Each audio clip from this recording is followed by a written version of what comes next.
আপোনালোকে এখন দেশৰ নাম শুনিছেনে? দেশখনৰ নাম হ'ল কেপ ভাৰ্ডে। নিশ্চয় আপোনালোকৰ বাবে এই দেশখন এতিয়া অচিনাকি হৈ থকা নাই।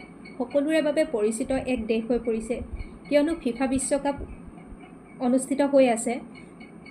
সোমবাৰে এখন কেপ ভাৰ্ডে আৰু স্পেইনৰ মাজত এখন মেচ অনুষ্ঠিত হয়।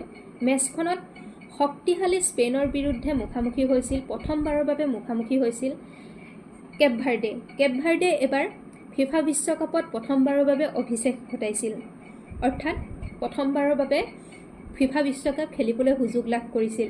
এই প্ৰথমটো সুযোগতে যেন তেওঁলোকে এই দেশখনে স্পেইনৰ বিৰুদ্ধে অঘটন কৰিছে বুলি ক'লেও ভুল কৰা নহ'ব, কিয়নো স্পেইন হ'ল এনেকুৱা এখন শক্তিশালী দেশ যিয়ে ইউৰো কাপ দখল কৰিছিল।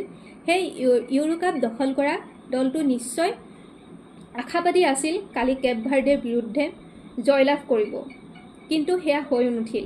90 মিনিটৰ মেচখনত শক্তিশালী স্পেইনে কেপ ভাৰ্ডেৰ বিৰুদ্ধে এটাও গ'ল দিব নোৱাৰিলে, যাৰ বাবে খেলখন অমীমাংসিত হৈ ৰয়। কেপ ভাৰ্ডেও কোনো গ'ল দিব নোৱাৰিলে যদিও তুলনামূলকভাৱে প্ৰথমবাৰৰ বাবে ফিফা বিশ্বকাপত খেলিবলৈ সুযোগ পোৱা দল হিচাপে কেপ ভাৰ্ডে যথেষ্ট সুন্দৰ প্ৰদৰ্শন কৰিছে।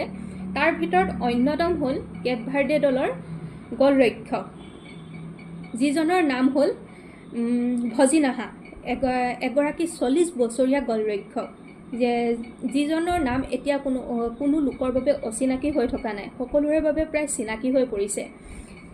এগৰাকী 40 বছৰীয়া গ'লৰক্ষকে স্পেইনৰ প্ৰতিটো শ্বটেই ধৰি ৰাখিছে। তেওঁ যেন স্পেইনৰ সন্মুখত এক অভেদ্য দুৱাৰ হৈ থিয় দিছিল। এষাৰ কথা কৈছিল, তেওঁ বিশ্বকাপ খেলাৰ সপোন পূৰণ হ'ল, কিন্তু মাতৃৰ সপোনহে পূৰণ কৰিব নোৱাৰিলে, কিয়নো আমেৰিকাৰ ভিছা আৰু অৰ্থনৈতিক সমস্যাৰ বাবে তেওঁ মাতৃক ষ্টেডিয়ামলৈ আনি তেওঁৰ খেল উপভোগ কৰাব নোৱাৰিলে।